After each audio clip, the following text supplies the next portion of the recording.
All right, troops, welcome to the Action-Flix. My name is Owen. So tonight we are going to be covering the Arnold Schwarzenegger classic Eraser, and it's also just to do a little bit of a celebration of James Caan, who sadly passed away the other day, aged 82. So before we begin, I'm going to bring in the crew, and we shall enjoy the stream. Hello, Stephen. How are you? I'm good, Owen. How are you? Hi, I'm good, thank you. So, and now we're going to invite J-Man. Hey. I love that you've incorporated that into your streams now, by the way. I did. I'm your so intro happy. thing. Yeah. And then we got Charlie. All right. It's me. Look, I got my name to fit finally. Oh, good. Yeah, it's not the GAMB. What does that say? It's because everyone's just wondering what that meant. It kept saying too many characters, but it said I had a limit of 50, and I'm like, I'm counting. I'm like, what the hell? There's less than 50, you son of a bitch. But I got it to work this time.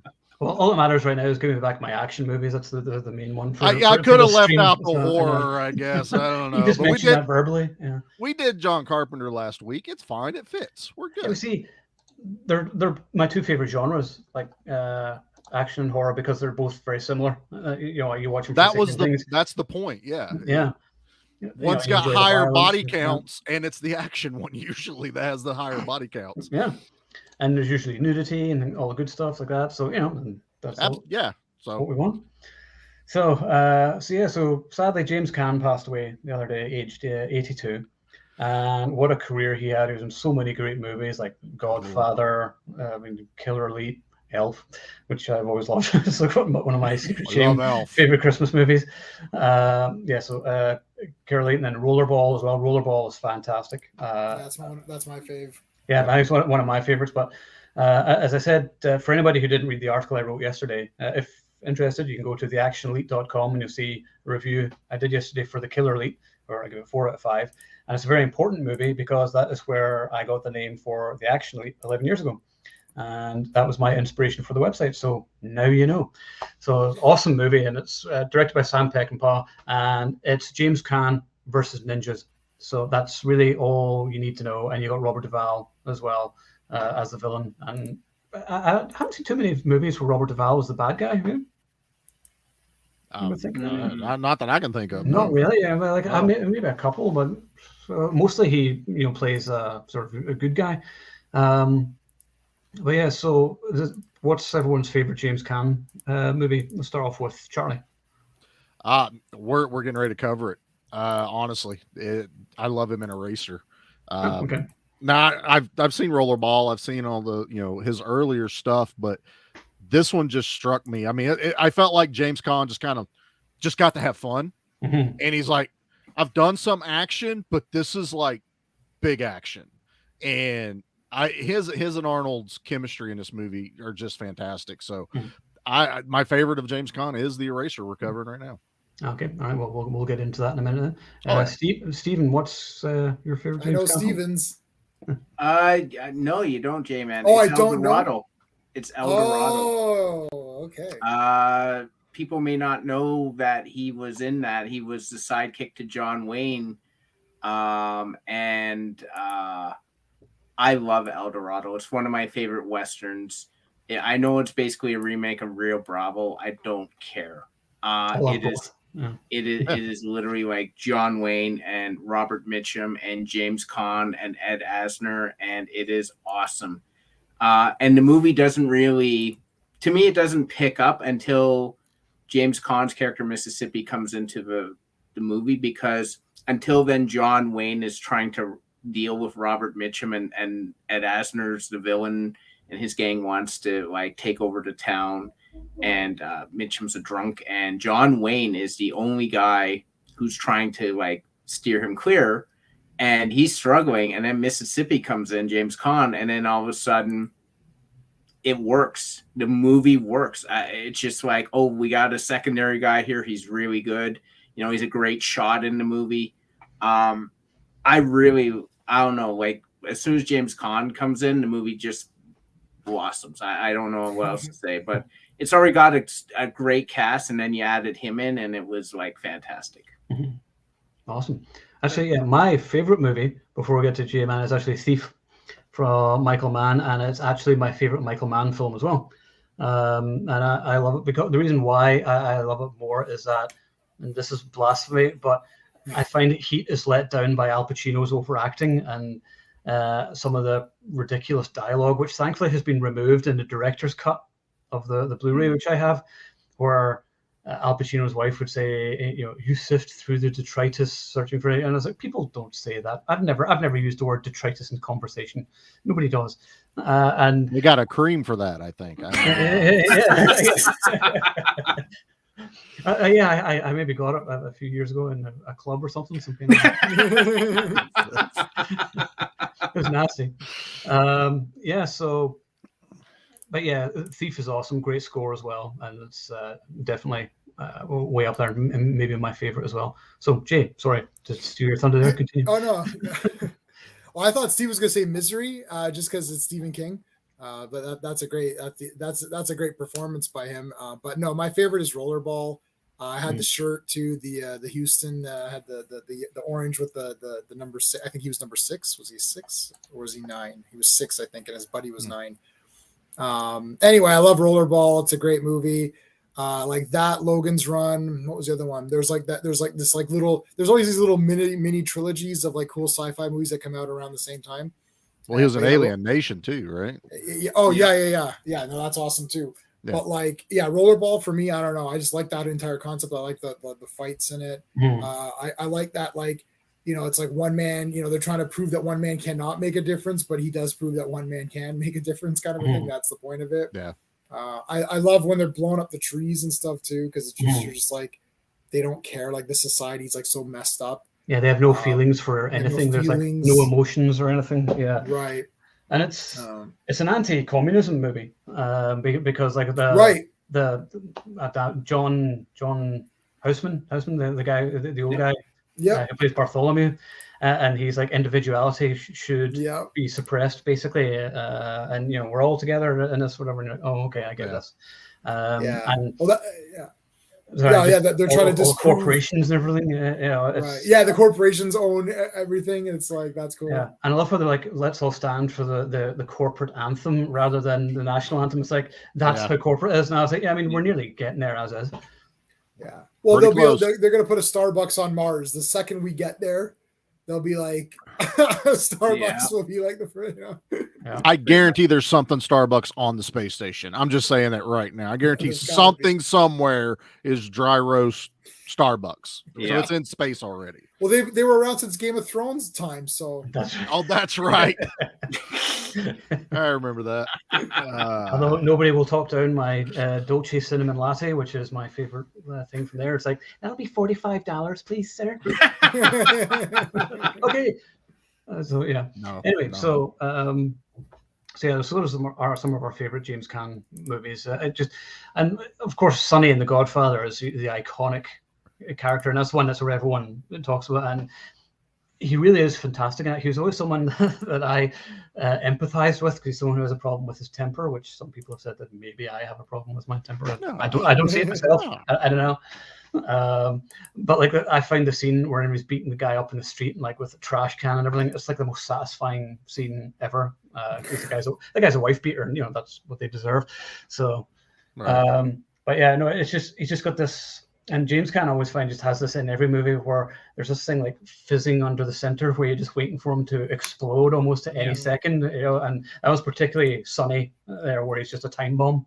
And I thought that was what I would always recognize in him whenever I saw him on screen. You're just waiting for him to just lose his shit. So we'll move on to the main topic of discussion tonight, which is Eraser, starring Arnold Schwarzenegger and James Caan, and James Coburn, Nick Chinland, Vanessa Williams, Patrick Kilpatrick. I mean, great cast. It's just one of the. It's maybe sort of the last action hero movie, and it's sort of the end of classic sort of Arnie movies, the action hero type character. And I remember critics sort of saying that at the time it was sort of like a last hurrah. And although Arnie's done movies since then, like The Last Stand, which I personally love. Just had that on in the shop today. That's a good one. I love that movie. But Eraser was sort of like the last sort of big balls out action hero movie, and there are so many great scenes in it, which we'll talk about in a minute. So we'll do our usual space dissection of it. Yeah. So, Jay, do you want to do your usual description? Explain. Yep. Do some splaining. Mansplain it for us. Mansplain it for everybody. Okay, so space, that's the way that I review movies and comic books as well, as because I just started doing comic books like that as well. I don't remember when I came up with it, long time back, back in the dawn of time. So it stands for story, pacing, artistry, characters, enjoyment. Each one of those categories gets a score of a possible 0 to 2. So 0 means it's bad. If you're doing story, 0 is the story was bad. 1 means the story was good. 2 means the story was great. You can do half points here and there if you choose to. When you add up all of your scores, you get something out of 10, and that's your score. And basically, another thing I also like to, asterisk, I also like to mention is that we're ranking these movies sort of against themselves and sort of the promise of what they're going to deliver. So how well did they come close to delivering what they promised to deliver? So we're not saying that Eraser is better than Terminator or whatever, right? We're not really going into that. We're getting into Eraser. It's Schwarzenegger. You kind of get the premise. How good did they do that premise? How fast paced was it? How much, what was the artistry? What were the characters like? So that is what we're comparing it to, which is why you can get Lawrence of Arabia as 10 out of 10, and you can get an Army of Darkness for me as like a 10 out of 10, where it's like, how can you give both those 10 out of 10? Well, Army of Darkness is the perfect Army of Darkness movie, and Lawrence of Arabia is the perfect Lawrence of Arabia movie. So that's how we rate these. So sometimes you get a high score. If you get a 5 out of 10, 5 out of 10 is not bad. Like it is what it is. It's an average movie. When I think about, like, just quickly for enjoyment, sometimes I think, like, did I like the movie? Just yes or no. Did I like it? Yeah, I liked it. It's like, would I watch it again? Yeah. Would I recommend it to someone? Would I buy it? Right. That's, and that's sort of how you think about these things, right? Story is obvious, plot, setting, conclusion. Remember that, when you're, so it's pretty obvious, right? Some of those, but for enjoyment, that's the easiest way to think of it. If you love a movie and everyone thinks and you think the story wasn't that good, that's okay. So you didn't think the story was that great, but you personally love it, right? So that's why we have this system. So movies tend to rank pretty close to what they should really be. Like, we always come really close on these. Like we've never been more than one off. Like, I might be a little higher on one movie, you might be a little higher on another, right? So we're usually pretty close if we're being pretty fair with ourselves. Sometimes I'm not fair with it, like Conan or something. If I just think I don't care, it's 10 out of 10. But but that movie is 10 out of 10. But that is. I'm like that with certain movies. Yeah, I mean, I'm like that with like Con Air or something like that. I'm like, right. But what about no? Your flaws are invalid. I don't care. Yeah, that's why we're not doing the Con Air stream. I got to rewatch Con Air. I'm not at a 10, but I'm definitely at least an 8. So it's. So no, I mean, Conan for me would be like a 7, but maybe we should do a Conan stream. Conan the Barbarian. Oh, it's 10 out of 10. I will talk for 2 hours about why it's 10 out of 10. I'll talk as long. I need to do a commentary during the movie to explain why it's 10 out of 10 while it's going. That's the point.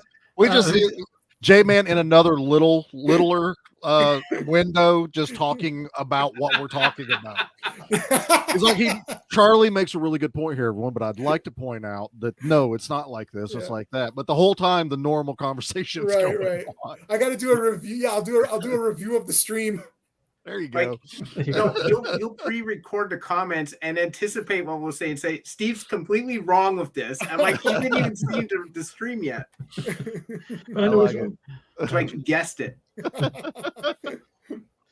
Right, so on to Eraser anyway. So I'll read out the synopsis for anybody who for some reason doesn't know what the story is to the movie. So John, the Eraser Kruger, Arnold Schwarzenegger, is a top gun in the U.S. Marshal Witness Protection Scheme. He erases their past and deals with their future. His latest assignment is whistleblower Dr. Lee Cullen, Vanessa Williams, who has evidence against a major arms corporation that's selling weapons to terrorists with the collusion of rogue enemy agents within. But there's danger nearer home for Kruger from within his own department. So there we go. So, Stephen, how would you rank story? I gave it a 1 after rewatching it. I thought it was decent enough. You can sort of tell that a lot of writers have had a pass at it, and going back and looking at it, Wayne Wisher and Graham Yost, who was like writing every frigging 90s action movie at one point, it seems. Yep. He had a shot at it. John Milius had rewrites. Frank Darabont had a rewrite. When you get that many writers trying to fix the story, it's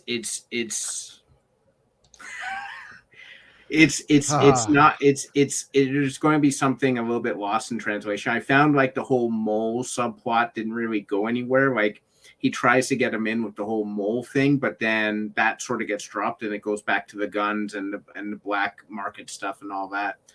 I didn't think it was like terrible or anything. I just thought it was like the whole premise of this movie is, and I knew this right from the trailer. As soon as I saw the railguns, I'm like, Arnold Schwarzenegger has to get his freaking hands on those railguns in the climax.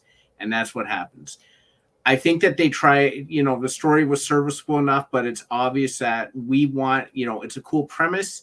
Let's just get things going so we can get Arnold, those guns by the end of the movie. Mm-hmm. That's what it felt like to me, and mission accomplished. Yeah, which is the best scene of the film, yeah. I might add, which we'll get to later. So I actually do agree with you, although I go 1.5. Mm-hmm. I think the story is nothing spectacular, but it's adequate enough to sort of create the story where we get to see Arnie with the guns at the end. And it's really just set piece to set piece. There isn't any sort of major shocking twists. I mean, everybody knows that James Caan is going to be the villain because it's James Caan. It's just, it's pretty obvious from early on. But yeah, I mean, but it's serviceable. It does the job, and it's got some cool ideas in it, and it's mostly just like the weapons and things and the action scenes that really are good. But we'll get to that in a minute. So yeah, I get a 1.5. So Jay. Oh God, you guys are killing me. I was at one. I wrote 1.5, then I scratched and wrote 1, then I scratched and wrote 1.5. The thing is that if I'm being really, really realistic with myself, I think it's a 1. But let me see if I can talk myself into 1.5. It's like the first, we'll get into the pacing, but it starts off like, oh, this is so wicked. Like, this guy's erasing people's identities. This is awesome. I love this idea. And then it's like, oh shit, there's like this. Now it's like the first part's not even the story. It's like, that was just like a little teaser to explain how it works. I'm like, that's cool. And then we get into the story. I'm like, yeah, this is really cool. I like this idea. Oh yeah. And the tension with the girl and everything. I'm like, this is good. And it just about an hour in, I'm like, okay, wait, what's happening now? There's this mole okay. So, James Caan's the villain, right? And then this guy's in on it. And I started to lose track of who is in on it and why are they in on it and why is this even happening? And I think they tried. I want to give it 1.5 because they tried to elevate this to not standard action story level where it's like, here's your concept and then let's just have a bunch of action. They tried to go more than that. They tried to deliver more on the promise. I don't know if they delivered it well enough. That's the only problem. So I'm going to put 1 right now for me with an option to go to 1.5 after we're done. And listen, we're allowed to change. This isn't sense. So once we're done, that's fine. This is your system. It's my system, right? Exactly. You want. What am I talking about? I made this up. I can change my mind. Once we're done, I'll ask everybody to just go through, we'll do a quick recap of everyone's score and see if anyone wants to move. I'm going to put a 1 for now. And then we'll see how the night pans out. Okay. Charlie. That means me. I like, now that we have that option, I feel a little bit better with mine because I'm with you guys. I'm like 1.5, 1, 1.5, 1. Yeah. It's like I like the story, but I can tear it apart. Yeah. Especially when they like light speed us on what's even happening. Yeah. Oh, the government got a contract, or this company got a government contract to build a railgun, minimize it. It didn't work, so they kept the money. That's almost how fast they tell us that. Yeah. And you're like, I would have loved a tiny preamble either before the eraser beginning, although I don't want to do that because I love the beginning of this movie, just somewhere where they talk about it a little bit more. Now there's a senator involved. There's the businessman that blows his freaking brains out. I mean, then that's where I'm like 1.5. There's just, you're right. It's like this guy wrote and then he goes, ooh, that's cool. What if he did this? Oh, that's cool. What if he did this? Well, we didn't talk about that yet. Doesn't matter. Let's just keep going because it's Arnold Schwarzenegger and it's going to make money. I'm gonna go with like what Jamie. I'm gonna go with 1 right now, and I might change it to 1.5. But no, they could have done a little bit better flow, and that's not pacing. It's just storytelling flow. So that's where I'll be. Yeah, fair enough. Yeah. Now pacing, it is very well paced. So, but it is almost too well paced, like you said, where it doesn't spend enough time like with the story or the characters, which we'll get to next. So I'm going to be boring and go 1.5 again, though, because I'm never bored. Like the film, just going straight away. There's lots of action scenes. There's a couple little nods. Like I love Arnold with the balloons, and the jacket says "Let's party" on the back of it. Nice little nod to Commando, and you got Arnie saying his dialogue like "Trust me" and everything. He doesn't say "I'll be back" in this movie, does he? No. Nope. I always remember that, and I was like, he doesn't say "I'll be back." So he was trying to do something a little different. So that's something I liked. But yeah, 1.5 for me. So Stephen. I struggle with this one because I'm 1.5 or 2. I'm probably 1.5 just because I think when the James Caan reveal happens, you're sort of waiting for Arnold and Arnold knows, but you're like waiting for that penultimate moment where like he knows and James Caan, like everything's revealed, because whenever you do a reveal like that, and I found that with I think it was U.S. Marshals, the same thing. Like we knew Robert Downey Jr. was the villain, and then it took a while, and I'm like, oh, let's get to it. Like get on with it, right? Yeah, exactly. So I'm going to say 1.5. I'm never like you, Owen. I'm never bored. It is literally cool scene, next cool scene, next cool scene, and it's not necessarily even action. I love the fact that he's like the shadow, and he has all these people that he's just going with, and like, he's like, oh, I saved you, now you're going to help me on this case. Right. I saved you. It's the shadow, and I love that about the shadow. So I'm going to say 1.5. It's really well paced, and thank God it's not 3 hours. Today it would be 3 hours. Right. Yeah. Okay, Jay. I would say 1.5, and I'm pretty confident with that one.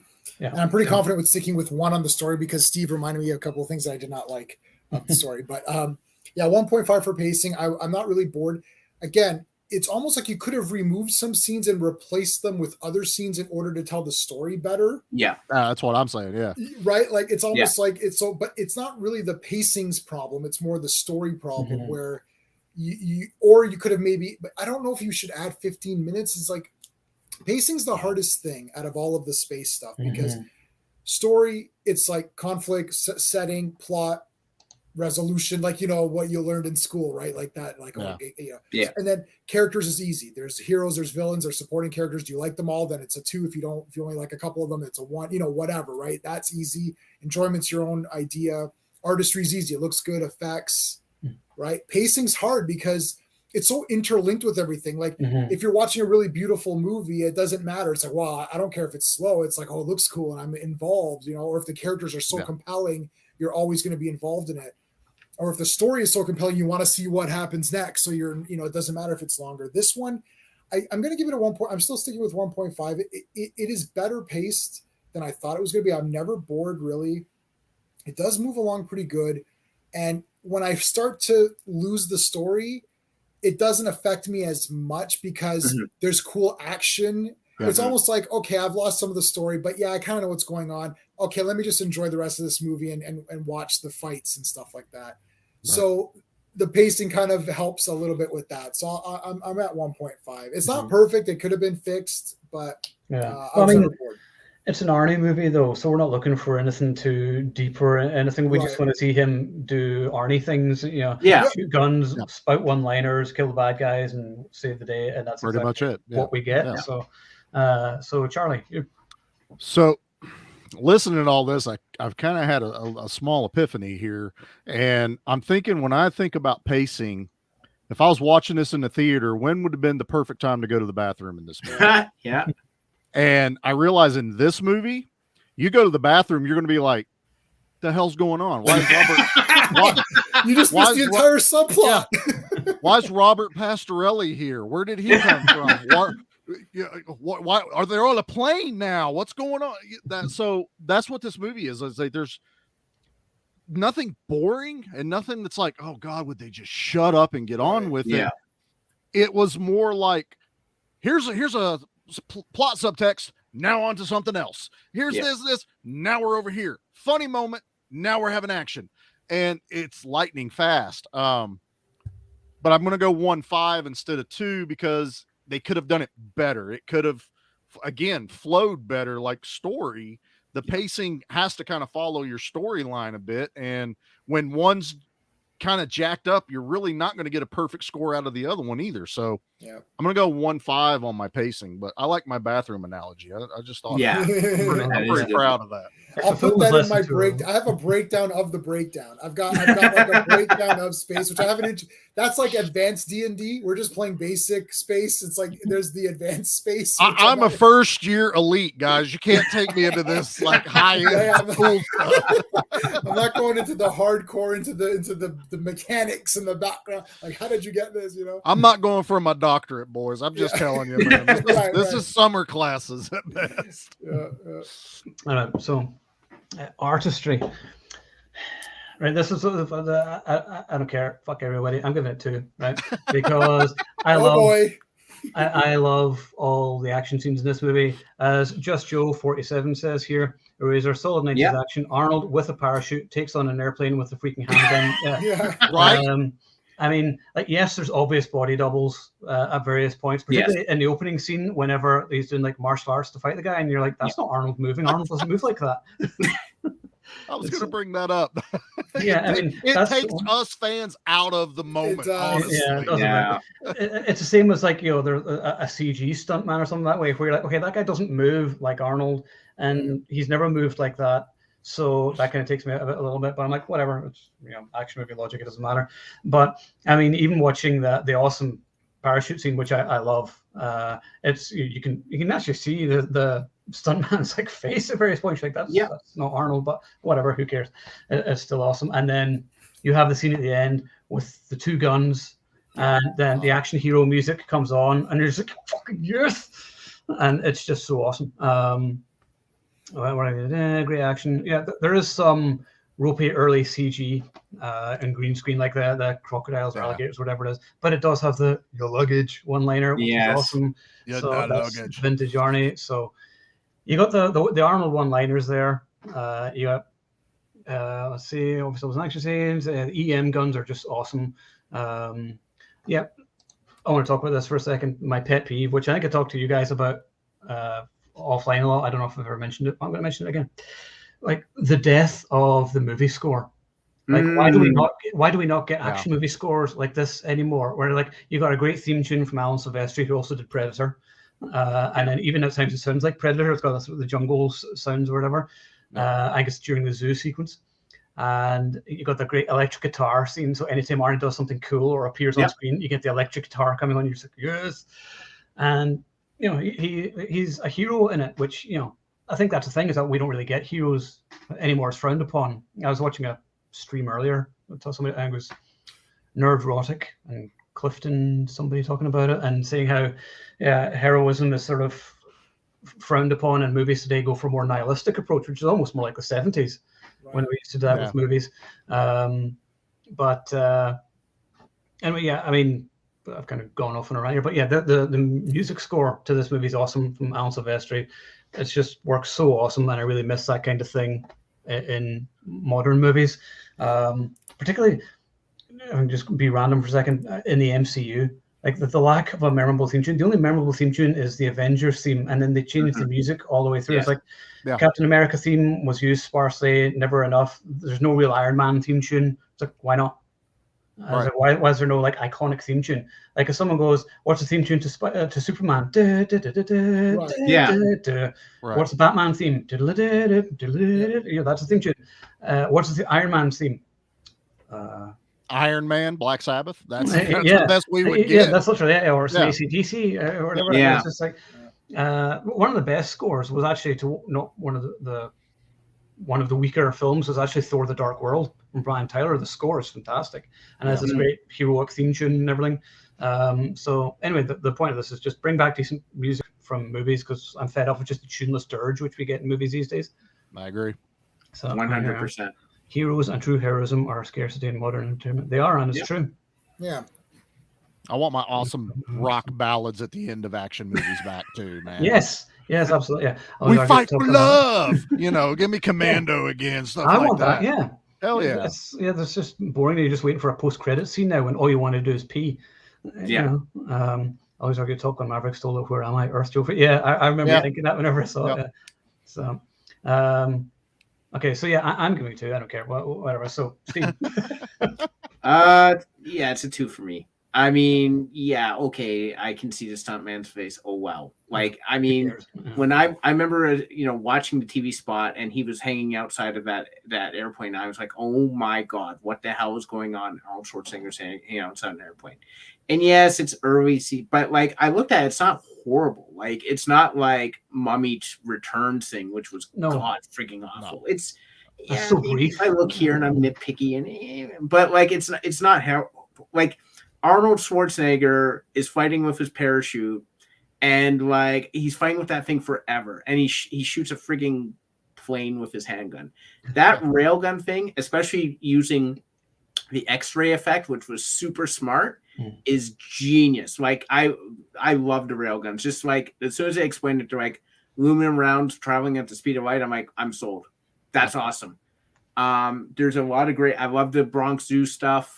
He's fighting the alligator. I know that there's a little bit of wonkiness there. I don't care. That final fight is great. I love dropping the container and James Caan is still on it and he just goes off like a rag doll. The score is pretty damn good. Like we lost good scores pretty much after the 90s ended, except for here and there, like the Avengers. Lord of the Rings, I think, was the last. Lord of the Rings was good. Yeah. Harry Potter's okay, I guess. Like distinctive tunes where I sit there and I hear it. Like Saw was tune after it, Saw was really good. But it's few and far between. Usually it's just generic music. I think I heard this in GarageBand, like whatever. Like it's terrible. But like I don't know. The action is nonstop. It's super inventive. The weapons are super inventive. It's a crowd pleaser. It's not. There's no shaky cam. There's no. I can't see anything because everything's shot at night. There's none of that stuff. So 2 for me. Yep. Attaboy. G-Man. Yeah, I hear all that, but it's a 1.5, and I think I'm not. I can't like. There's some brutal stuff. You guys have mentioned it, and we're being nice, but like if this was not a Schwarzenegger movie, we'd be like, this CGI is garbage and this movie sucks. So I mean, I'm giving it a 1.5. I like all the inventiveness, so they could have fixed up some of this. They could have fixed some of the stuff up, I think. I don't know. Or maybe not. Maybe not back then. I mean, this was 1996, so yeah, it's still pretty early. Yeah, but I mean, just don't have like do it in a better way, like because there's movies that are made before that you don't see the stuntman or whatever. You can't like it's like, you know what I mean, like so it's slightly lazy. I'm still giving it 1.5. It's like I didn't murder anyone's children here. It's like well, I don't know what you kind of did. Look, realistically, it hurts, Jay, man. It hurts. This means more than any child could. Yeah. It's like I can't get to 2. I just can't. 1.5. I think I'm being super. And when I was watching this movie, like, God, this is a 1. Come on. And then I'm like, well, there's some neat things. I like the guns, and like this looks pretty cool. I like that parachute. That was kind of neat. He's firing at the. I was like, yeah, I'm gonna give him an extra 0.5 for inventiveness, like coming up with new things that are kind of cool. So I was like, yeah, I'll give him an extra point for that. So I'm at 1.5. Yeah. Hello, Thrash. Oh, good to see you. What's happening, Thrash? Sorry, I'm running late, one thing after the other today, but I'm here. Thank you for keeping the show warm for me. Well, we are at the artistry, so for Eraser. So if you want to say your thing, so if you want to talk about what points you'd give for story, pacing, and artistry, and then we'll go to Charlie. Sure. Or do you want to think about it? No, I don't mind diving right in. Okay. For story, Well, it's pretty darn formula. Let's face facts. But it's a formula that we've come to expect and people enjoy. So I can't fault them too much for the fact that it's a pretty ABC type of unrolling. Girl in distress, bad guy comes to save her. We're gonna have spoilers in this, right? Because I really don't want to give away the. Yeah, it's all right. If you haven't seen it by now, then yeah, 96. Well, I think we're within the window. While we're on the subject, and if you guys have already covered this, please bear with me. Were we supposed to not realize that James Caan was going to betray him halfway through the movie? Oh, because it's so obvious. It kind of beats you over the head, to be honest with you. I mean, he's all but wearing a sign saying "false flag, false flag." But I'm still going to give it a 1.5 for story. Pacing I thought was really good, and I'm going to race through these. I'm trying to catch up with you guys. Honestly, God, I thought it was 8:39, not 8. But I'll tell you. So for pacing, I'm going to give it a solid 2 because it kind of kept me engaged the whole way through. I mean, there were a couple of times where there's some very necessary pieces of exposition where I wouldn't say it kind of slows the roller coaster down a little bit, shall we say. But again, they're filling in necessary pieces. They managed to keep the action bookended. I think the pacing was really solid, and I'm going to give pacing a 2.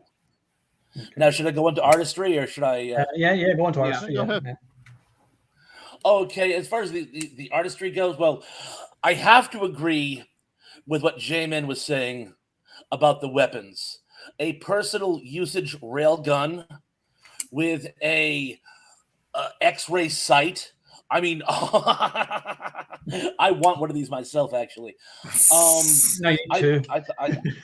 Yeah, you need two. I mean, these were just great. I mean, that was the biggest game changer of the movie. The MacGuffin was really cool.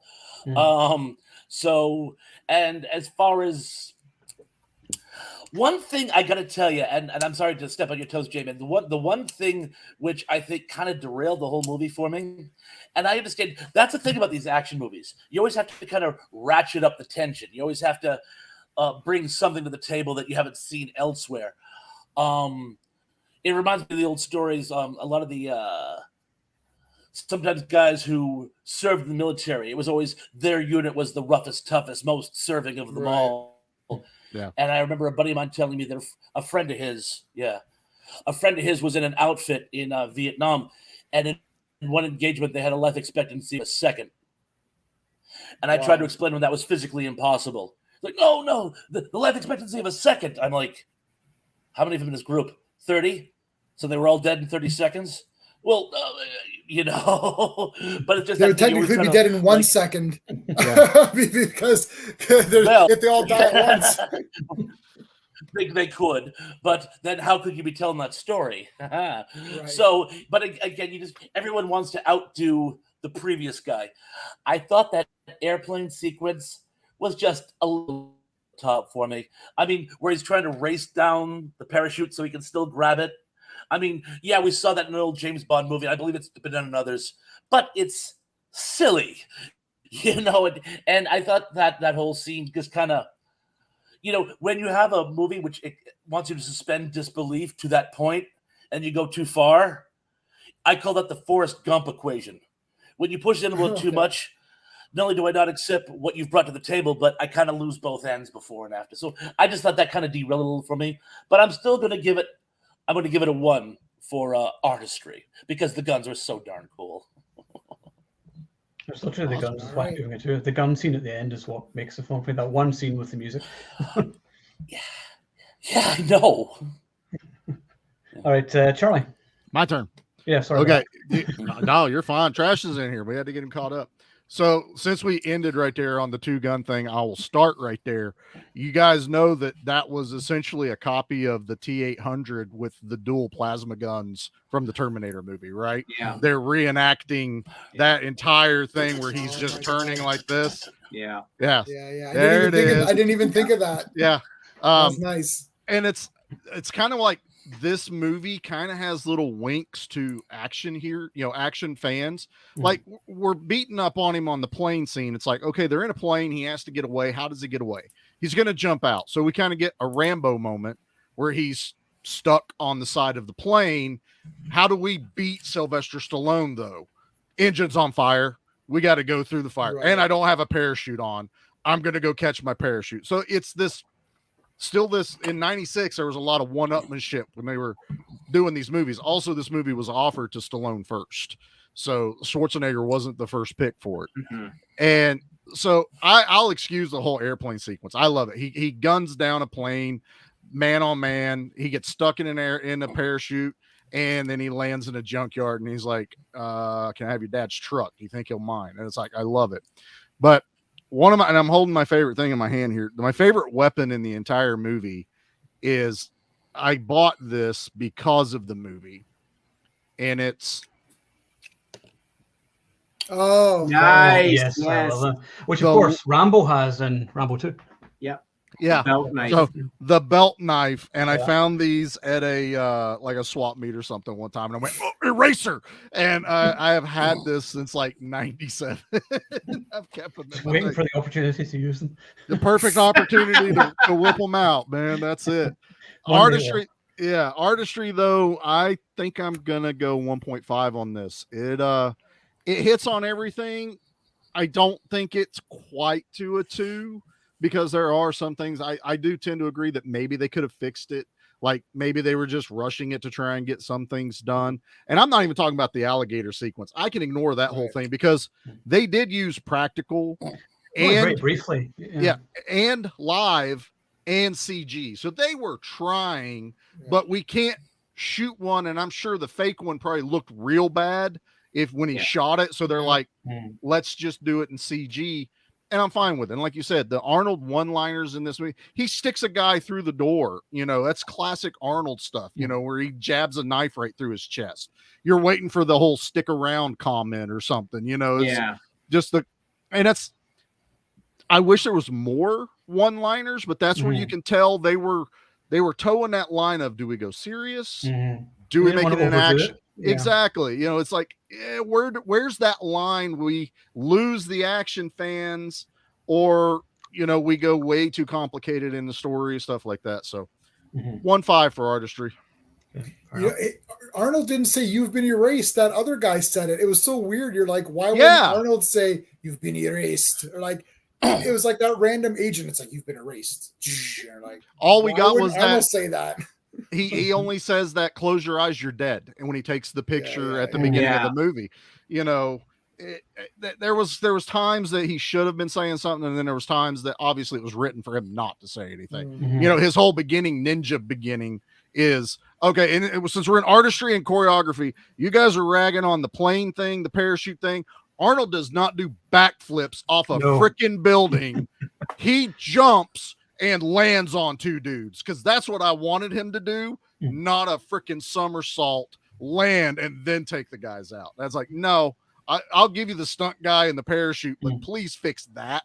Someone go back, remake it, re-put it in the movie. I hate the somersault. Yeah, agreed. Yeah, that was like I was saying, when I was watching it the other day, I was like, it's too obvious whenever there's a double doing a lot of the action scenes. Just the movement isn't like Arnie, because you're so used to seeing the way he moves. He's not a fast guy. He's more brawn. He's not built to do that, period. No. I mean, no.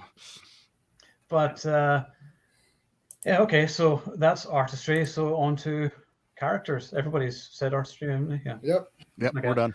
So now, to me, this, believe it or not, is actually the weak point of the film for me, and I'm going to give it a 1. Because like, Arnold has absolutely no character arc or development whatsoever. He's just, I'm here and I'm going to save this girl from the bad guys. That's it. There's literally, his character doesn't change or go through any great thing throughout. He's just the action hero, takes out the bad guys, and that's fine. That's good, because he's Arnie being Arnie. But when you're thinking of characters, nobody goes through any actual character development, really, apart from James Caan, who's sort of like, he's the good guy. Oh wait, he's actually a bad guy, which is not a surprise, and it's just so obvious. And there's no other surprises. I liked Vanessa Williams. I thought she was good. But yeah, for me, it's a 1. The characters aren't all that memorable in terms of like you got Arnold's characters like Conan and Terminator, Dutch or whatever. I mean, John Kruger's not a particularly memorable character, although he has your luggage. That's probably the most memorable line in the film. Not much. So yeah, for characters, I'm going to go 1. So Stephen, I'm going to go 1.5. I'm going to go a bit higher, and the reason why is because I agree with you, but there's things that I picked up on that makes it a little bit better for me, and things that didn't happen that made it better for me. So, for instance, I love the fact that Schwarzenegger is so focused on his job. There's no love. Like you would see all the time, there'd be a love thing between him and the Vanessa Williams character. None of that takes place. He is focused on his job. He is the best of what he is. And that movie, like when you have the worst thing is when you have a movie where everyone says you're the best, and then you don't demonstrate that it's the best. Like figuring out that James, he's getting suspicious of James Caan already. James Caan's his mentor. And the fact that he figures it out, and then he has to drug him, that's really kind of cool. I like the fact that, Vanessa Williams is obviously a beautiful woman, but there's no fake love story or anything. He is just totally committed and he goes for it. Vanessa Williams, I really like. This is I'm going to say it, she's an African-American woman, and she's not the stereotypical sassy, quippy one. She's professional. She's like, she's very well spoken, and she feels like a real person. She feels like a real person. Like she gets in there and she's like, what do you mean you're not going to, like, what do you mean you're not going to protect me? Like, what the hell's going on? Like, I'm going to go home then, F you, basically. So I liked that a lot. James Caan, 180s. Like, he's that guy who you're sitting there and you're like, God, you're going to be the villain, but I really don't want you to, because you're so awesome as, the mentor character. But when he's the villain, he's a frigging lunatic. Like, he's like threatening people and he does not care about anyone. He's like, she's tied up at the end. And he's saying to the Russian mafia guy, he's just like, yeah, you can do it for what you want. Like, I don't really care. She's just here for insurance. Why James Caan doesn't take the initiative and kill Schwarzenegger if he's so good, that's a bit of a weak story thing, in my opinion, but whatever. I love the guys on the docks, right? Don't screw with the union. I love all those guys. They really did a good job with getting a lot of character actors. I even like Todd Freeman, who was Mr. Trick on Buffy the Vampire Slayer, my favorite show of all time. He's in the room with John Slattery, who of course is now Iron Man's dad, right? And they're like, even like walking them through. You got John Slattery, he's reacting to everything, and Todd Freeman is that cool guy who's like, "You're doing good, you're doing good." That I like. There's so many good characters. The only reason I'm dinging it is because there's too many characters. There's a lot of these villain, corporate government guy, and you're like, who, like, I can't tell, like, who these guys are. Andy Romano, after Admiral Bates on Under Siege, I can't see him. Like, seeing him as a villain is so weird to me. I'm like, yeah. He was always that same kind of character in all these 90s films. He was in Broken Arrow as well, I think. Absolutely. And I love him for that. Like, he's the authoritative, like, he's the guy in charge, and you go to him and he makes the decisions. Like, having him as a sleazeball to me is like weird. But yeah, I mean, there's some stereotypical characters there for sure, but I think there's enough underneath to give it a 1.5. Okay. Yeah, I meant to mention the Mafia guys. They have some of the best lines. I love the "Don't make me hurt you, Mikey." The funeral was beautiful. Yeah, he had some good lines. So, Jay, I'm giving it a 1. I think it's not. This is a movie that's not about Schwarzenegger. He's just doing his job.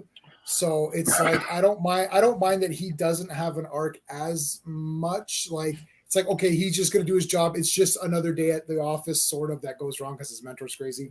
James Caan I like. Vanessa Williams I like, and then I pretty much don't like anyone else. I don't like the Mafia guys. I think they're awful. I don't like that guy comes back.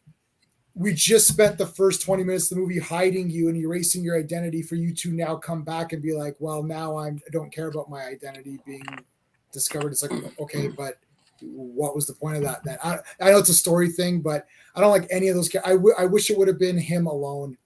I like the idea that like he's the only guy there, and he's got to take these guys down and somehow get around. I don't know. They could have done something. There's too many villains.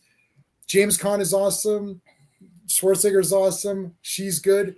If your hero and villain are good, you get a 1 because you're watching it for Schwarzenegger, you're watching it for James Caan. The other guys are just extra. If they had been really, really good, then I would have gotten to a 2.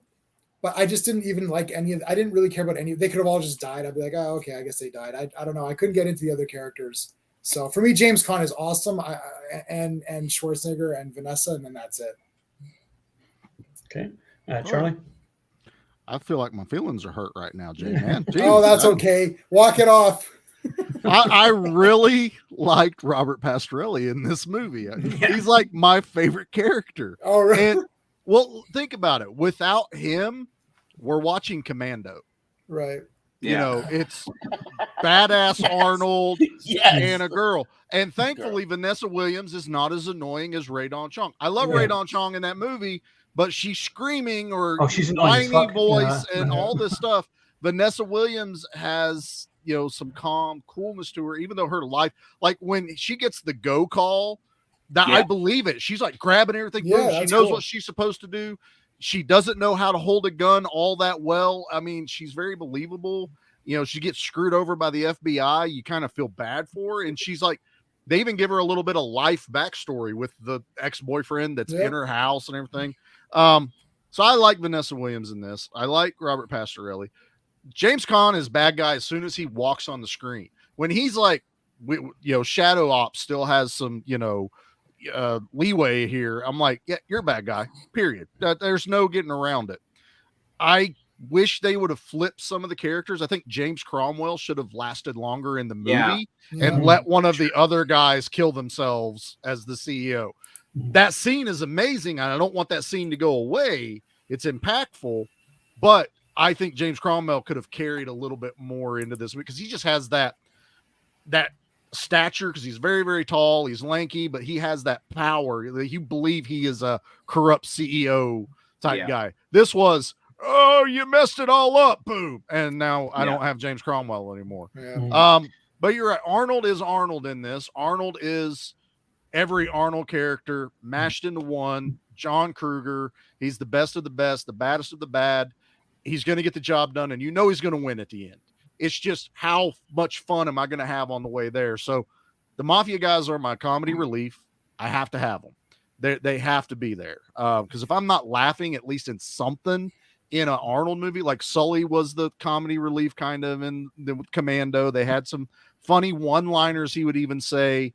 You know, there's even funny stuff like in the Terminator movies. But without them, there's no comedy whatsoever in this. There's no lightheartedness. That whole scene in the infirmary where they're like shock paddling him and he's not actually defibrillating is hilarious. And that's how I would respond. You know, you get up here. You get up here right now. It's hilarious, and how he can bullshit his way through everything.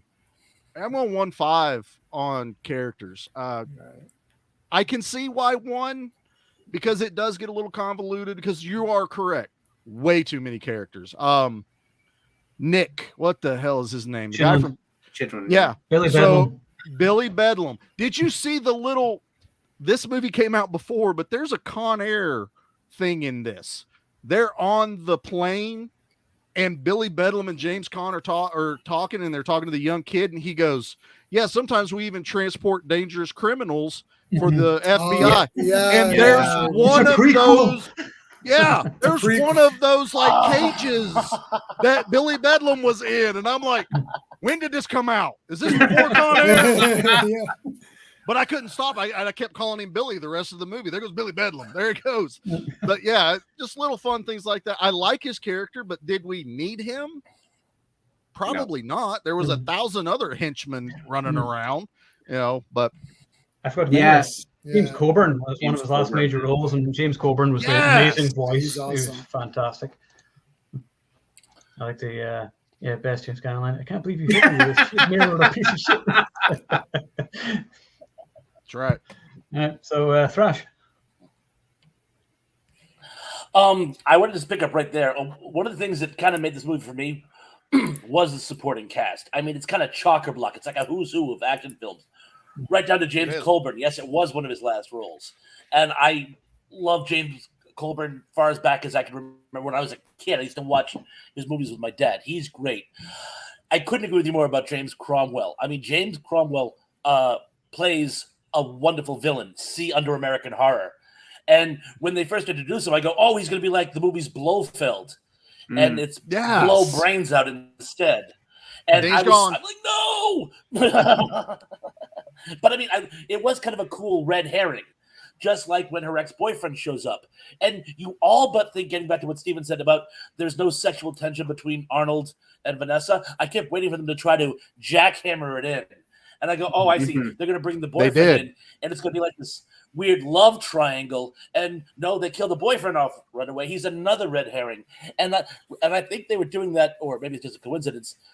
They did that deliberately so we don't think they're going to bring Rob I'm going to get his name wrong. Pastorelli. Pastorelli. I told you I was going to get wrong. The handyman from Murphy Brown. Yeah. Exactly.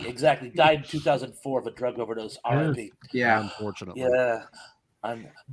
Too soon. When he's like, no, I want to join you. I want to work with you. Let's have adventures together. It's almost like something out of the Epic of Gilgamesh. And his girlfriend, wife, Romer, says he doesn't want to be pen pals with you, hon. And he goes away. That. And I'm like, I know it was great, but I'm like, I wanted these two to get together. I wanted it to be him to be Joe Pesci to Arnold's Danny Glover and have them go on and have adventures together. And so they bring him back. Did it really work? Metza. But I'm glad they brought him back because it was what I was waiting the whole movie for. In fact, if they had done a sequel, I wanted it to be the two of them working together. Vanessa goes on with her life, whatever her life should turn out to be. I thought that Vanessa did a very competent job. It was kind of a wonky role because they couldn't really figure out where they wanted to go with her. 1 minute she's like traumatized because her best friend is dead. The next second she's joking and having one-liners. It's kind of it was almost like they just weren't sure what they wanted to do. But I thought she was very professional the way she handled it. Right.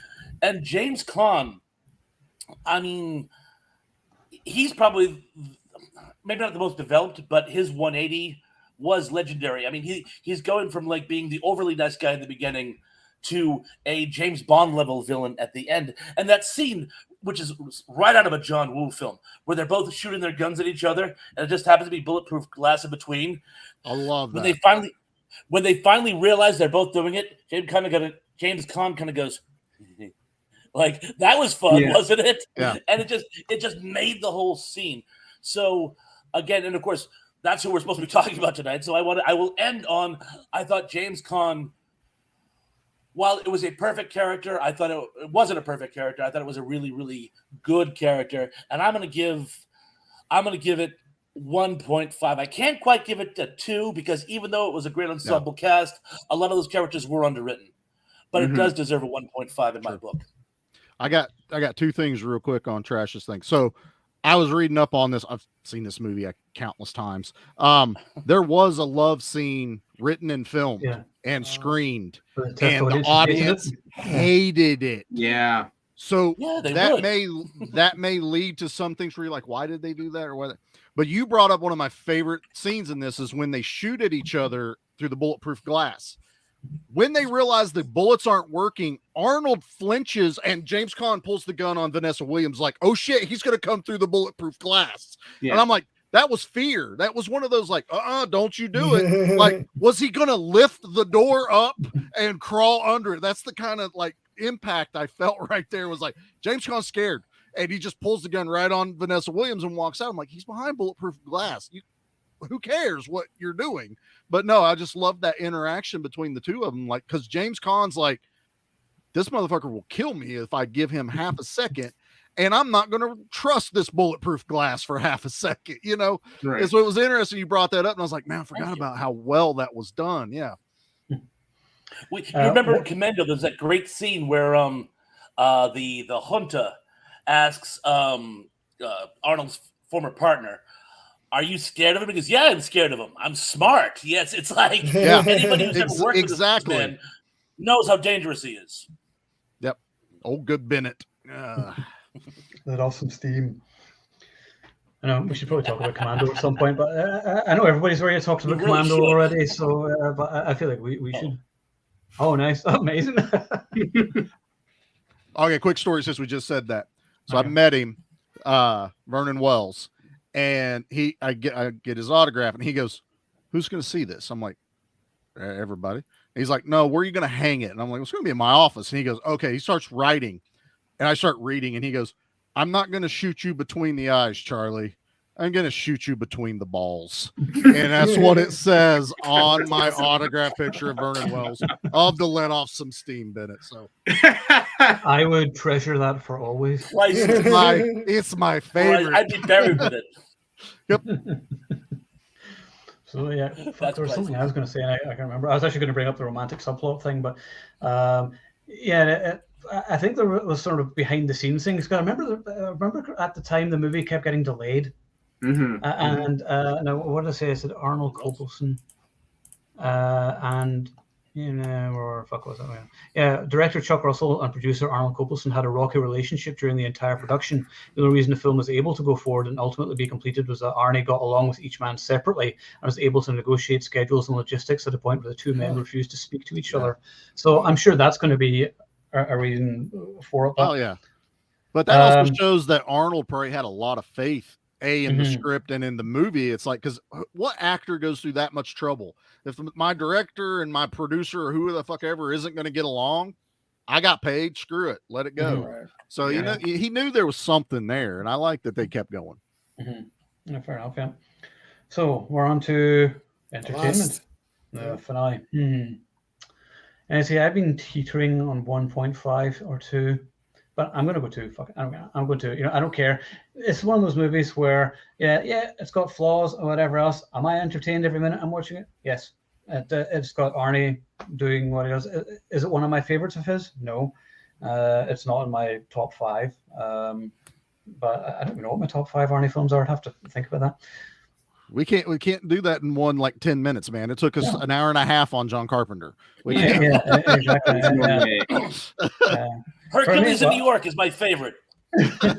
Actually, probably Terminator 1 and 2 joint, Total Recall, Predator, Commando, The Running Man was probably my favorite. So, damn it. Yeah. Now we all have to do it. No, it's all right.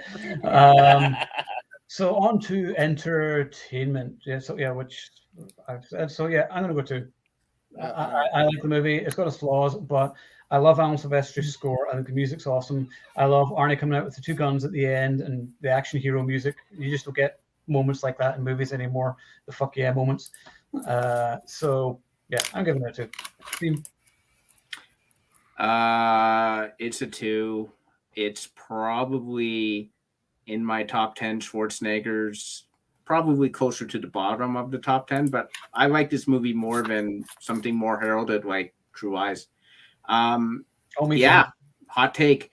I thought Eraser was awesome. It came out in 96. I just graduated from high school. I was going into university. Everything was great because I finally left high school and I never wanted to go back to it. This was Arnold Schwarzenegger after Junior, which was like a man getting pregnant, which back then was unheard of. Nowadays, who knows? Careful, we don't want the very possible with how things are going. To me, this was classic Schwarzenegger.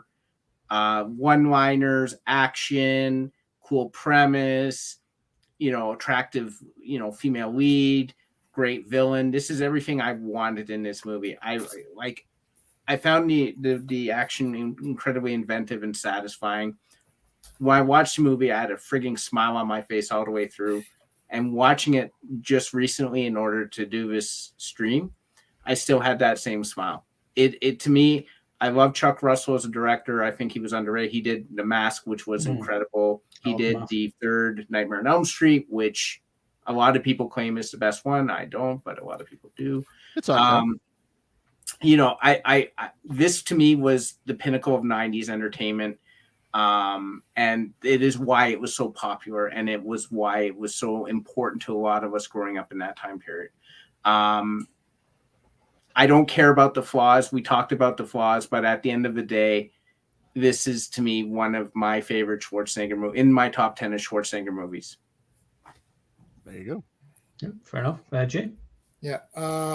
So just also so you know, for enjoyment, it could be anything you want. Like again, you don't have you can ignore all your other ratings. You're just saying, look, I love this movie. I don't care, right? Yeah, that's basically It's a 5. It's a It's a 5 then. Yeah. So I'm like, ignoring everything, even your rules. It's a 5. right, exactly. No, you can't. No, that you can't ignore the rules. Damn it, man! That I can't. No, I can't. The dude does not abide for that. Yeah, dude does We're not. done here. The stream is over. Yeah, the stream's over. I always think of it as like, did I like the movie? You give it a half a score. Would I recommend it to a friend? I would give it another half. Would I watch it again? That's another half. Would I buy the movie? That's another half.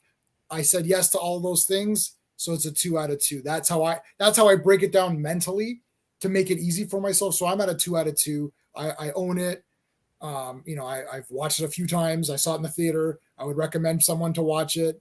So, and I liked it. So I can't really give it any less than 2 for those reasons. Top 10 I don't know if it's in my top 10 to be honest. Like, I don't even know. I would do the 2 Conans, like the 2 Terminators, Total Recall. I like Pumping Iron a lot. You guys realize he hasn't really done a lot of movies, right? When you say top 10, that might be half of his filmography. I know. We could try to look. We could try to do. I mean, Total Recall, the Terminators, the Conans. That's like my favorites. I would say right there. Running Man's in there. Pumping Iron. I've seen like 100 times. Predator, Commando. Yeah. There you go. Like we almost got it. We almost did the top 10. Twins. I love twins. I thought twins were great. I'm sorry. Don't twins. Don't love for twins. Don't do a twin stream. You're gonna not be happy with my score. So fair enough. Personal taste. So I'm at 2 on this movie. I thought it was a lot of fun, man. It's awesome. I liked it in the theater. I don't know why everyone was all pissy over it. I'm like, it's fine. Like, Schwarzenegger's using the guns and he's beating up people. Yeah. I didn't. Most movies I've seen this year. My only negative was the guys at the end, which everyone liked. Like to me, that wasn't comic relief because it was bad. I just like, this isn't funny. I didn't like any of that Pastorelli's scenes. Like I thought when he got erased in the beginning, he shouldn't have come back. Because as soon as he came back, I'm like, well, you've erased the erasing because now you're back. Like, we thought you were dead. It's like, well, I'm not. I'm like, yeah, but that undermined the movie. Like. Right, so I don't know. That's actually a really good point. It's like you came back. I'm like, he was great in the beginning, and then I don't know. Anyways, that's my own. Bring your intelligence and logic to this stream. This is an action movie conversation. There's no logic or intelligence for here. That's really legit. My only actual gripe, and a little bit of the effects, but for just enjoying the movie, it's still a 2 because of the reasons I said. Yeah, that's what I was saying at the beginning. Eraser is the last of Arnold's prime action movies, the last sort of big action hero movie. Batman and Robin at End of Days, 6 Day Collateral. I actually like End of Days. I like End of Days. I like that movie a lot. End of Days. Collateral Damage, no. I remember Collateral Damage was a mess because they ended up changing the movie because of 9/11, if I remember correctly, and they made it more of a thriller. It's a movie because I think I've only watched it once, maybe twice. I've got it in a double pack on Blu-ray with Eraser, so I might give it a watch again soon, just see what I think of it. I don't remember much about it. I think it's on some kind of pack I got of like 6 Arnold movies or something like that. Yeah, I wouldn't have bought it without it, No, exactly, yeah. So Charlie, what did you give overall? Well, I mean, Eraser is my very first DVD from 2000. My then fiance, now wife, she, for my first Christmas, bought my very first DVD player, and very first movie I ever got was Eraser. I watch this movie all the time. It is in my top 10. Arguments for higher up on the top 10 than the lower top 10, but I've enjoyed this movie since it came out. It's just fun action. I like Robert Pastorelli. They find him in a gay bar. It's hilarious. They play that up too. Like, look, I don't want to go breaking any hearts here. Okay. So, don't blow my cover to the guy who gave him the cover. But, it's just like, it's fun. And like I said, the movie throws so many like little Easter eggs before Easter eggs was really a big thing for, like we've brought up the X-ray scene in this movie. It's like, that Total Recall. Remember whenever they were like tracking him and they could see where everything. I mean, the going through the X-ray machine. I just had flashbacks of that with Arnold you know, and I'm loving it. The two guns, love it. Everything about this movie kind of hits. It just story wise, like we've said, it's a little generic. They could have done better. Too many writers, you know, that's that whole too many cooks in the kitchen. Yeah. But Arnold saved the movie though. Yeah. Put anyone else in this, we'd be like, what's Eraser? I haven't seen that in like 35 years. Yeah, that was the sequel, which I'll talk about in a minute. Yeah, you got that all by yourself. So enjoyment is a 2, man. I love Eraser. Okay. Thrash? I got to go with the herd on this one. I gave it a 2. It's a comic book movie. I refer to them as comic book movies because they're like the old action comic books where they kind of suspend disbelief. It's a comic book movie, but it delivers as a comic book movie. From the opening segment, in fact, my favorite kill in the whole movie is when the hitman comes out the front door and that wire just goes down and grabs him and picks him up like something out of like Alien or something. All the way to the last segment where the bad guys are hit by the train. I mean, they had this movie had me the whole way through. Vanessa Williams was hot, but also brought it as far as action and drama go. She wasn't simply eye candy. I thought she did a great job adding to the movie. Were there a lot of cliches? Yes, but the cliches work, hence the fact they're being cliches. And again, I just love the fact that all the way through the movie I go, oh, he was in that. Oh, the nurse, she was in The Ghost Whisperer. Oh, that guy pretending to be FBI is actually one of the sisters from Shawshank Redemption. Oh, I mean, I love doing that in movies, and this one really brought it. So I got to stick with 2. Okay, fair enough. Well, and what movie would have a grenade that launches drill bits at you? I mean, really? That was cool. That was awesome. If there's one thing to improve on this movie is you're fighting a weapons manufacturer. Like they shouldn't have just they should have waited on the EMP gun till the finale and let that be a big thing. Like they discover in the file going, holy shit, they're making EMP guns. Then they're at the end finale, but have all these other like insane weapons that they're using against Arnold to where he's kind of like, fuck, I don't know what to do. They're using these things I'm not used to, you know, fighting against or defending against, and then save that like final battle thing where they're using EMP guns with the cool, you know, effects from behind the bullets and everything else. And then we get our double gun, but I fixed Eraser. Now it's a perfect 10. There you go. You're welcome, guys. Thank you. And Robert Pastorelli's still in it, J-Man. Oh, I don't know. He's in it. I know. We need to edit him out a little bit, but nope. Well, I'm asking into more. You want a minute more? Oh my more. He goes and finds him earlier. Well, I mean, you got his character in pretty much every single MCU movie where you have this stupid fucking humor all the time, ruining practically any dramatic moment in any of those movies. And I particularly heard that about this recent Thor movie, which I'm never actually going to watch. It's the entire movie. Yeah, apparently, like, movie is that? Spoiler alert, apparently she has cancer or something. So yeah, let's make jokes. Well, there's no jokes with the cancer. There's no jokes about the cancer. No, but the tone is light. You know, and you're like, it's not even light. It's like it's like gag. It's like I don't want to compare it to like Marx Brothers, Rabbit and Costello because those are actually funny people. Yeah. It's just bad jokes. Yeah, like the entire movie's bad jokes, and I mean we could talk about it if you want, but it's like the plot is a disaster because of the way they set it up. And Steve and I've already talked this to death. I've watched your stream. Like I know all the spoilers and everything about it because I have no intention of watching it. Well, it's like they hit gold with the Ant-Man. You know, his comedy relief sidekick in there, Pena, whatever his name is, Michael Pena. Yeah, Michael Pena. Yeah. That worked. You know, I never really got tired of it. As a matter of fact, they kept teasing that they've done a video of him like telling us the entire like phase 1 and 2, but it's awesome him telling it, and I'm like, where is that? I will pay now. I don't care how many DVDs I got to buy, but I would watch that. But then it's like, oh, that worked. Let's do it everywhere now. Yeah, you know, every scene. Every scene, and then undermining everything that happened. Like the God killer is killing gods, but all the gods that are portrayed in the film are either mean, stupid, or silly. So you're on the God killer side, like God Butcher. It's like they forgot that like there's no gods that he killed that mattered. Like they should have had a scene where there was a god that helped this village and this village was dying because there was a plague and they pray to their god and their god shows up to help them and then Gore stabs them. he's like, there, I've got rid of your god for you. And then the village dies. Like, there's never a point in time where you want Thor to beat the God Butcher. You don't want it to happen because the Butcher is not butchering any gods that are actually good people.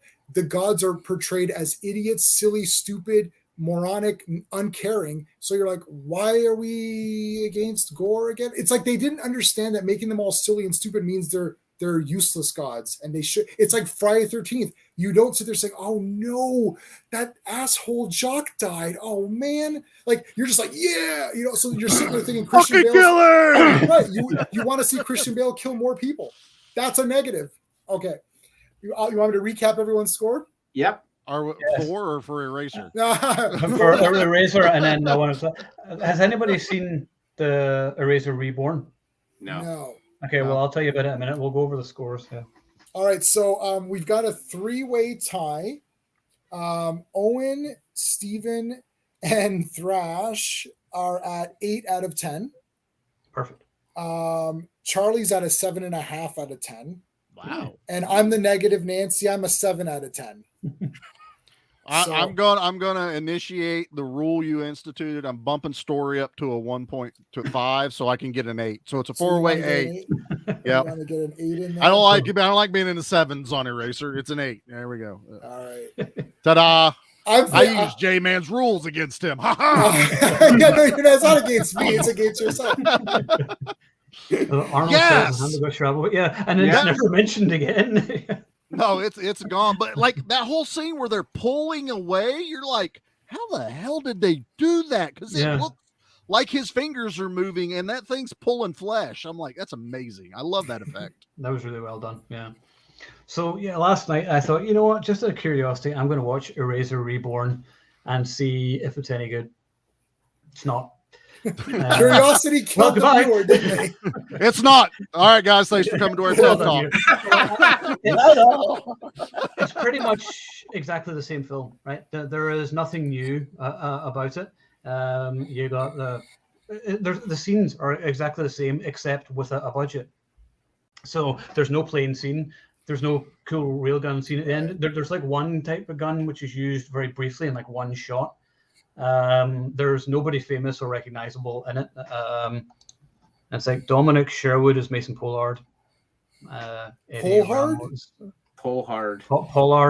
Mason Pollard. Pollard. Jackie Lai, Rina Kimura. Hammer pulls you off. Weird. I think. Oh, and you may have watched the porn parody. I'm just letting you. It's Eraser undressed. That's not Eraser. There's way more nudity in this one. John Pollard. That's also Lawrence of Arabia.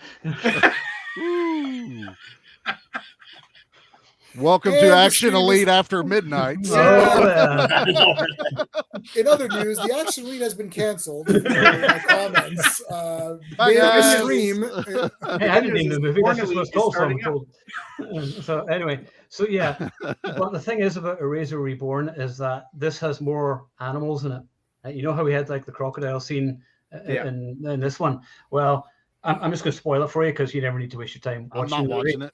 No, but so the finale is once again in the docks, but in one of the crates is a rhinoceros who gets out at the end, and the bad guy gets impaled on a rhinoceros horn at the end. And I thought that's kind of cool. Yeah. But it's done so badly, the CG is actually worse than the crocodile scene in the 1996 film for some reason. But it has the most random animal scene I have ever seen in a film, and I was crying. I was like, what is going on? So the chick who's who's being chased, so they're hiding out somewhere in South Africa or whatever. I was like scrolling through my phone. I wasn't paying attention, but you were talking to me most of it. That's right. Watch this movie. Yeah, we were on Instagram talking. So anyway, she's waiting in a safe house for not Arnold Schwarzenegger to show up, and she hears this weird sound, and we're like, oh, the bad guys are here. And then she goes outside and there's nothing there, and then she turns around and she's like, oh! And there is an ostrich in front of her. They're sneaky. I was like, why is there an ostrich here? I was not expecting that. Wow. I was like, it reminded me of that scene in Family Guy. Why are there so many ostriches? Remember Don Knotts? There's only a few ostriches. These are way too many ostriches. Yeah. That's just all I was getting from it. And I was like, and then apparently he comes in anyway, and then this ostrich is like a pet or something that he has there. And I'm like, well, it's a good thing he got such a low-key job, so nobody's going to recognize the guy who owns a fucking ostrich. Right? He also has a pet hippo, which comes in later on and eats one of the bad guys. So was he part of the Swiss Family Robinson? What the hell? Yeah, I mean, the film's entertaining for those reasons, and you're like, what? Fuck? I'll YouTube those scenes then. That's all. I would, but I was like, I had to pause it. I'm sorry, that's an ostrich. Why is this ostrich here? What part of this does this have? Is he involved in the plot in some way? Is he going to betray her? I don't know. So, oh yeah, my God. I mean, some of the action is relatively slick. It's not bad, but there's no Arnie, there's no James Caan, there's nobody familiar in it. Everything is more low key. It feels like a VOD movie, just straight to DVD movie. There's no scale, there's nothing new or memorable about it. So I was going to write a review for it, but I just can't be bothered wasting my time writing. But this is my review. Just write ostrich, hippo, rhinoceros. Yeah, done. That's it. Yeah, random ostrich scene, and that's all you need. But yeah, it's so bizarre. I mean, it gets points for that. It gets points for doing something you just do not expect to happen, and it's like jarringly out of place in an action movie. But I was like, you will always remember that now. That's it. That's what it did. So bravo. I might buy the movie just to actually watch that. I mean, I rented it last night. I paid for it on YouTube. You're a completist. You got to have it with your eraser. So Eraser Reborn. Done. Why is it Reborn? Like, yeah, I know it's not even the same character. It's a different guy. Like because Regurgitated didn't fit on the cover. Like Mason Pollard, Poolhard, or whatever we want to call him, Poolharder. But yeah, the characters are just the same as the original, but there's just no personality or life to it. There's nothing original or new, so there's no point ever watching it except for the random ostrich scene. Best ostrich scene in a movie ever. There you go. I can't think of any others. Ostrich, maybe. Yeah, and on the plus side, the guy actually does say, "Congratulations, you've just been erased," which is said about like 5 or 6 times throughout the film. So there you go. Well, they got to drive the point home. Yeah, but all the scenes, there's so many scenes, are exactly the same as the original, but just without anybody recognizable or memorable. So it's just bland and pointless, really. Shame. So anyway, there's no reason for it to exist. You're just like, was anybody looking for this movie nearly 30 years after the original, or whatever it is, 25 years? And then, they release this movie starring none of the original cast. And it's a remake. It is a remake. It's basically what it is. Yeah. Done and modern. And they're using the word reboot, but it's lazy as fuck. So. Yeah, this movie is really a Schwarzenegger movie. Yeah. It's not high concept enough that it can play on its own. Right. Especially because they turn it into more of a weapons manufacturer action movie. Like, it's not just about it's not covert operations of erasing people where it's like a drama and someone's witnessed some evil murder or something. And they're like, okay, we have to hide this person. Or it's not like a dramatic thing. It's more action based. So it's cool weapons and stuff. So like, what's the part 2 going to be? Like, part 2 would just be him erasing another person, and you'd have to change the storyline. And what are you going to do? It's just going to be like, it's just going to be more action. Like, what's going to happen after that? Like, he gets promoted. He becomes the James Caan character. But like, half those guys were all bad. That entire department's a disaster. They're going to have to rehire everybody. Yeah. They're going to be out of business for quite some time until they rehire. Maybe the sequel could be him just interviewing people. Job interviews. I like that. At the end of the first act, will you perform a 180 and become a villain? Nope. Oh, perfect. You're hired. I mean, that's what you could call it. You're hired. Rather than hired. You've been instead of you've been erased, you've been hired. You just got a raise. What I would say though to this is that what's weird that they did Eraser Reborn in our age of streaming and Netflix and everything. Why did they just not go, let's make it a television series? Yeah. Seriously, every about episode's a different story. Where yeah, someone has different to be witness type things. There can be like Yeah. you could even kind of bring back the corporation. Yeah, have an overarching conspiracy in the background or something like that. You know, Yep. Come on, Hollywood, we can't keep doing this for you. Okay? yeah, somebody hire us. I mean, come on. Jeez. Even if they did that concept, to be honest, they just fail on it. It'd be something Yeah, stupid probably. anyway. I mean, I'm not saying they wouldn't, but look, I mean, they did a movie that just no one cares about. At least a TV show. Someone be like, oh, I need to watch a TV show. I finished everything. Let's try the Eraser things and see if it takes off. One season would probably made more money than one movie. You know, it's just silly. I literally don't know anybody who's actually watched Eraser Reborn. I didn't know it was a thing till today. Yeah, I didn't want to watch it, and because I was like, there's nobody I know in it, so why am I interested in watching it? And I was like, well, I heard a few people talk about it in the actually Facebook group a while back, and I was like, I don't know. I ended up watching it last night. And I was like, yeah, don't waste your time unless you're a fan of ostriches. So, yeah.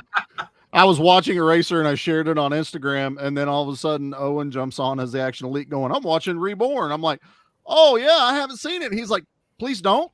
That was his response to me. Fine, I'll take it straight from the mouth of God right there. You know, please don't. No offense all to right. anyone involved with the film. I'm sure you all worked very hard on it, but you should have worked hard on something different, which needed to be made because this didn't. They got a paycheck. I'll never bash the actors or the people that work on the they're film. doing their jobs. Yeah. It's the person that greenlit the film. It's your fault. Yeah. And you're just like, why did you? I recognize the director's name, John Poe. What did he make? He directed Deep Blue Sea 3, which is actually pretty decent. I didn't know there was a part 3 of that. That's actually not bad. Yeah, Blood Brother. Don't know what that one's. Quiet Ones. Don't know what that is. Quarantine 2, Terminal, and that's it. So.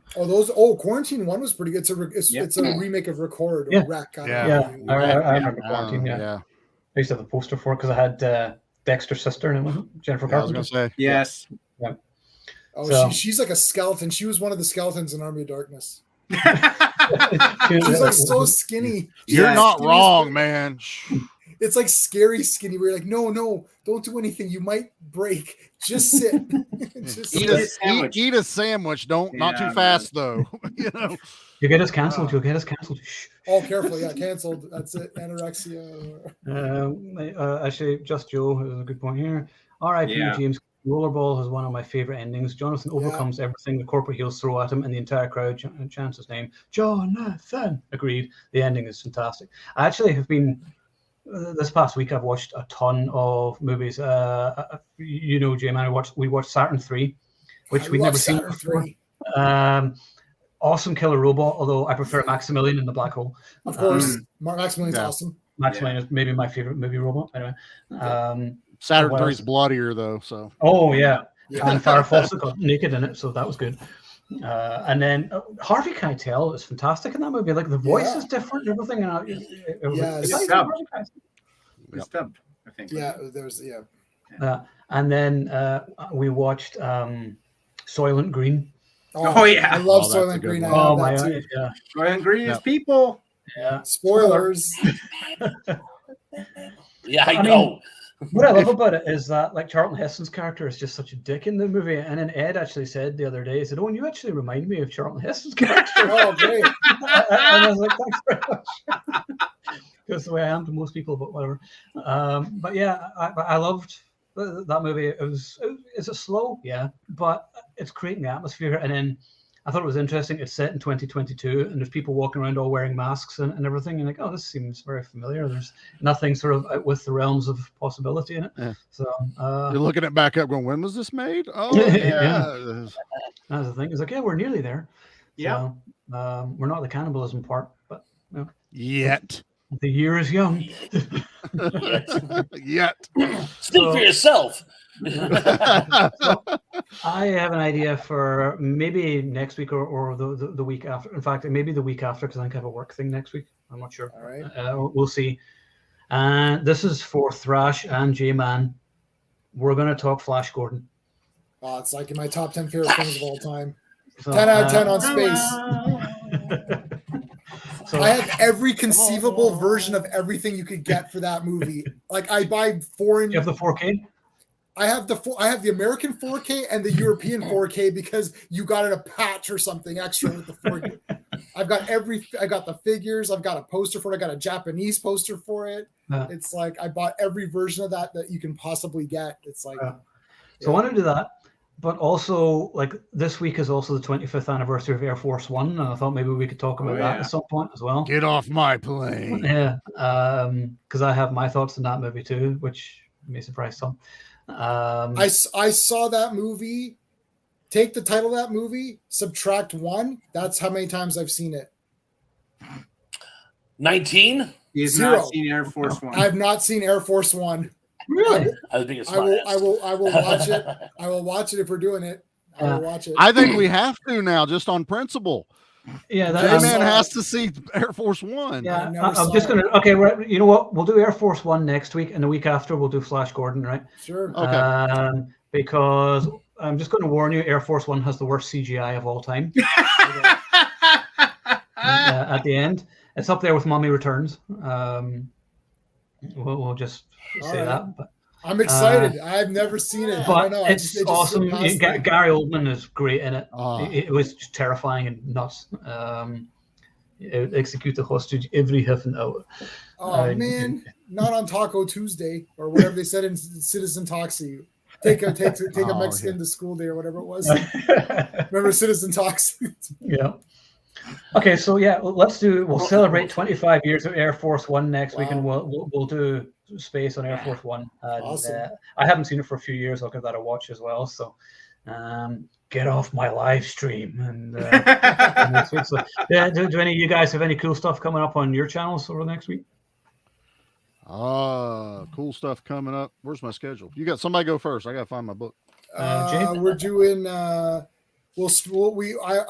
I'm streaming at 7:30 p.m. Eastern on my channel with Sean. We're going to talk about every comic that came out in October of 1990. And we do that every Thursday. Every Tuesday, Steven and I do a wrestling stream based on WWE, the women's division. Becky Lynch is the best. We do that, and then Saturdays we do a recap stream. So we'll be talking about Ms. Marvel if I ever watched that thing. Whatever else came up, Thor's gonna come up, I'm sure, because people are still fighting over that. So we'll talk about all that stuff on Saturday night. I'm trying to get us all together, including John and Sean, and I want to do an MCU tier ranking. I've got another buddy who wants to do it. This will be like the most epic stream of all time. Every MCU thing, the shows, we're going to tier rank the shit out of all of them. What if you haven't seen some of them? It doesn't matter. If you haven't seen it, it's okay. There's enough of us who have. I know that me, Steven, and Sean for sure have seen it all. Yeah, because I haven't seen Ms. Marvel. I'm never going to watch it. I haven't seen Thor: God and Thunder. Probably never going to watch it. Yeah. I think I've seen everything else. So I think we're good there. Yeah. Cool. Okay, yeah, we'll do that at some point. All right. So what about you, Thrash? You got anything cool? I was hoping to have. I'm putting together. I have a request. People requested that I do a review of the vintage Ralph Bakshi 1970s post-apocalyptic classic Wizards. And own all of his movies. Own them all. You own all of them? I'm very impressed. I own some, not all. I think I own them all. I'll check my list. Probably do. He didn't make a lot, but I'm doing a sort of a retrospect on Wizards. And because I did a lot of digging, found some really cool information, I'm not going to have it up and going this week. So far, I have nothing going on for this week, but hopefully I'll have the Wizards retrospect up next week. Also, I've been another request. The last live stream I did was a follow-up to an earlier live stream I did on Night of the Living Dead. We have an ongoing debate on who the true hero of the movie is. The zombies. The debate has continued. No, you know who the hero of Night of the Living Dead truly is? Ben's everyone's favorite character, but he's not the hero. The hero of the movie is television. Who's actually giving you... Yeah. Here are these guys, rather than saving their own lives or the lives of the family, they're sitting in a newsroom giving people every scrap of news. We get our first zombie survival guide from Dr. Grimes, which you can't tell me The Walking Dead, Rick Grimes wasn't a nod to Dr. Grimes. So television is basically the savior of the people in Night of the Living Dead. And there's some other people. People love to point out, and we all know, the fact that Mr. Cooper is right is one of the greatest examples of irony in American film. But he still isn't the hero. I still say it's television. And so we're probably going to have I'm going to do another live stream. I was going to do it tonight, actually, but I bowed out so I could party with you guys. But my next live stream, which probably will be next week now, is going to be a continuation of vintage horror sci-fi, probably further discussions on Not Living Dead. Nice. Okay, sounds good. And Charlie, what you got on? Well, since we actually got our schedule done, and for the people that watch now, you guys get a little sneak peek. Not everybody knows this. Our next list of movies, we're covering Dog Soldiers for the horror show, which is fantastic. Yeah, we are awesome. covering Blind Fury with Rutger Hauer Oh, on the next Action. Shit, fuck. Yes. Oh my God. I still do that to this day. And Same. Bruce Lee is dead. Then get me his brother. I also do circumcisions. Yes. But my Blu-ray comes in tomorrow, so I'm watching that. Then we do The Blob, which I've had that DVD since the last year, 1988. Yeah. We jump in a little later movies. We're doing Reign of Fire, which is freaking I've been wanting to do a stream on that at some point. Yeah. Then our last two are Amityville Horror, because we haven't really done a haunted house, and I'm ending August with a personal favorite. We've mentioned it here before, Waterworld. Nice. I saw that in the theater. Yeah, I loved it. I did get the Arrow version, Owen, like you said, and don't bother with the 4K. Yeah. Whole the 4K is fine. You got the extended cut on it, but it's all the other stuff is on the Blu-ray, and I hate when they do that. They did it with Terminator 2, where you've only got the theatrical cut in 4K, and then you have all the alternate versions on Blu-ray or whatever. And I was like, why don't you just keep the fucking Blu-ray then? And why am I wasting my time getting that just for one version of it? Yep. Do the whole thing in 4K or don't bother. So that's what we got. And our episode that came out this week was Slugs. So that was that's a ooey gooey movie, man. That was awesome. Yeah, I like Slugs. I have that one. I remember that, and do you remember the movie Ticks? Remember that? Yeah, Yes, we talked about that Ticks. too. We want to do a double feature of Ticks and Mosquito.